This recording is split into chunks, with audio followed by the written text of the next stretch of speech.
Hi hello నమస్తే. నేను మీ Bhargavi vlogs అండి.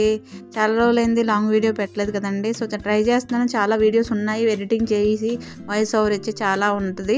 So procedure. సో అది టైం నాకు కుదరట్లేదండి. కొంచెం బిజీగా ఉన్నాను వేరే పనుల మీద. సో ఆ పనులు బిజీగా ఉండడం వల్ల నేను ఎడిటింగ్ చేయలేకపోతున్నాను. అందుకోసమని షార్ట్ వీడియోలో జస్ట్ 2 minutes వీడియో పెట్టేద్దామని అనుకుని ఇలాగా నేను వీడియో చేశాను. అఫ్కోర్స్ ఇదంతా లెంత్ కూడా 2 minutes ఉండడం, 1.5 minute అనుకుంటా ఐ థింక్ సో.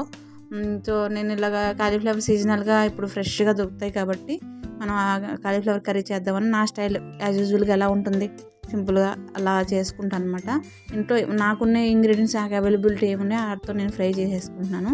సో ముందుగా కాలీఫ్లవర్ నేను తీసేసుకొని నీట్గా అంటే కట్ చేసి పెట్టేసుకొని దాన్ని వేడి నీళ్ళు ఉప్పు వేసేసి బాయిల్ చేస్తానండి. అంటే చిన్న చిన్న పురుగులు అలాంటివన్నీ ఉంటాయి కదా, అందుకోసమని ఎందుకని మంచిదని నీట్గా బాయిల్ చేస్తాను. సో దాన్ని నేను ఇలాగా ఆనియన్స్ ఆయిల్లో కరివేపాకు వేసేసి మినపగుడ్లు టేస్ట్ కోసం ఫ్లేవర్గా ఫ్రై కాబట్టి కొంచెం మధ్యలో తగులుతుంటే ఆ ఫ్లేవర్ బాగుంటుందని ఇలా చేసేసుకున్నాను. సో అందులో పసుపు వేసి యాడ్ చేసేసి ఏవైతే ఉడకబెట్టిన కాలీఫ్లవర్స్ ఉన్నాయో అవి నేను అందులో వేసి కలిపేసాను. అంటే ఆల్రెడీ మొత్తగా స్మూత్గా బాయిల్ అయిపోయింది, లైట్గా వేయించుకుంటే చాలు.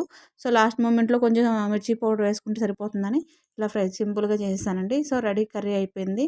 సో పెద్ద పెద్ద వీడియోస్ పెట్టడానికి నాకు టైం కుదరట్లేదు, పెట్టాలనుకుంటున్నాను. బట్ నీకు మీదట మంచి వీడియోస్ పెట్టడానికి ట్రై చేస్తానండి. థ్యాంక్ యూ సో మచ్ అండి. లైక్ చేయండి.